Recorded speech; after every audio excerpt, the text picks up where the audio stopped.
गोपाल भैया और पवन भैया के एगो स्पेशल गाना फरमाइश हो कि यार निरहुआ हिंदुस्तानी में जो गाना गाए थे आप, उड़ जाइबू मैना हो उड़ जाइबू मैना।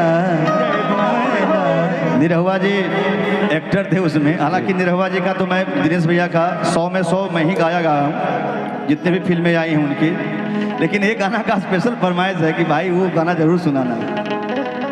उड़ जाइबू मैना उड़ जाइबू मैना कि दिलवा में घर तू बनाई के उड़ जाइबू मैना।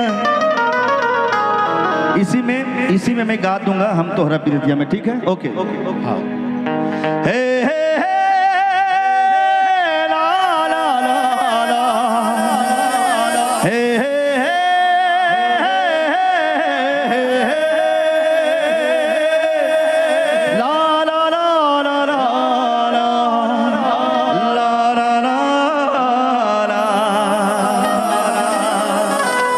ये मेरा आखिरी सॉन्ग है।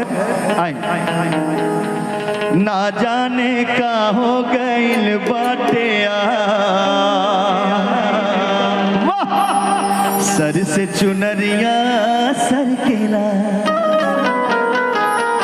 अखिया मिलावे में लागे लाज कि धक से करे जवा धड़केला कि मन में मिलनवा के चाहत जगा के झूठे प्रीतिया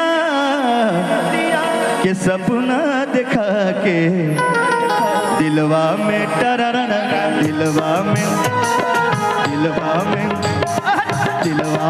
घर तो बनाए के उड़ जाइबू में, दिलवा में घर तो बनाए के उड़ जाइबू मैना उड़ जाइबू मैना उड़ जाइबू मैना उड़ जाइबू मैना उड़ जाइबू मैना।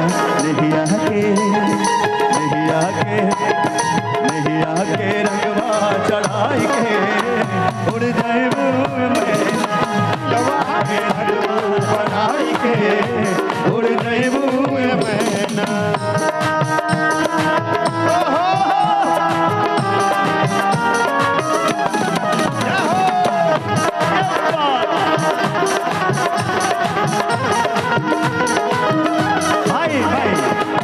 कोई हमें प्यार करे कोई जान सार करे, कोई हमें प्यार करे कोई जान सार करे, देख के हमको तो कहते हैं लोग बड़ा अरे बड़े मियाँ अरे बड़े मियाँ बड़े मियाँ बड़े मियाँ बड़े मियाँ सुबह